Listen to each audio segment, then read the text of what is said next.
इंदौर में तेज धूप से राहत दिलाने के उद्देश्य से शुरू की गई सेवा भावना अब कुछ लोगों के लिए विज्ञापन का जरिया बन गई है।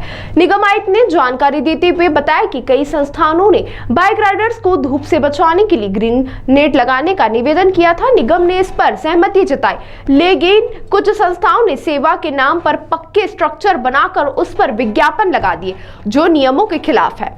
आयुक्त शिव वर्मा ने कहा कि जिन संस्थाओं ने ऐसा किया है उन्हें चेतावनी दी गई है, या तो वे अपने स्ट्रक्चर हटा लें या फिर उसमें लगे विज्ञापन को तुरंत हटाएं। यह योजना सिर्फ जनसेवा के उद्देश्य से बनाई गई थी, न कि प्रचार के लिए। यदि तय समय सीमा में यह नहीं किया गया तो निगम इन स्ट्रक्चर्स को जनहित में उपयोग में रखते हुए उन पर सफेद पेंट कर देगा, ताकि नागरिकों को धूप से राहत मिलती रहे और कोई भी इसका व्यक्तिगत लाभ न उठा सके। सेवा के नाम पर व्यापार नहीं।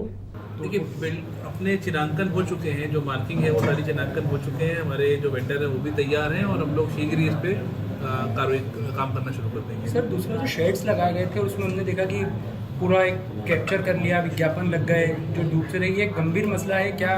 देखिए, ये विषय ऐसा था कि जो हमारे जो बाइक राइडर्स हैं या जो राहगीर हैं जो सड़क पर चलते हैं, धूप से बचने के लिए कई संस्थाओं ने ऐसा निवेदन किया कि हम कुछ धूप से बचने के लिए हरे नेट के शेड लगाएंगे। उनको जब ये उन्होंने इच्छा जाहिर की थी, लेकिन उसके बाद जब उन्होंने शेड लगाए तो उन्होंने पक्के स्ट्रक्चर बना के उसे विज्ञापन कर दिया, क्योंकि बिल्कुल भी नियम संगत नहीं है। तो उन सभी लोगों को चेतावनी दी गई है कि भाई आप इस चीज़ को या तो हटा लें या जो विज्ञापन है उसमें उसको हटा लीजिए आप, क्योंकि हम सेवा करने के भाव से आए हैं, लेकिन नियमों का पालन करना सभी के लिए ज़रूरी है। तो उनको समय दिया गया, यदि वो ये नहीं करेंगे तो चूँकि वो जो स्ट्रक्चर है वो जनहित में उपयोगी स्ट्रक्चर है, लोगों को धूप से बचाव हो रही है उसकी, तो हम लोग उस पर वाइट पेंट या ऐसा कुछ कर देंगे ताकि विज्ञापन आउटडोर मीडिया रूल्स का वायलेशन भी ना हो और जो हमारे इंदौर के वासी हैं उनको एक जन सुविधा मिल जाए। सर, आपने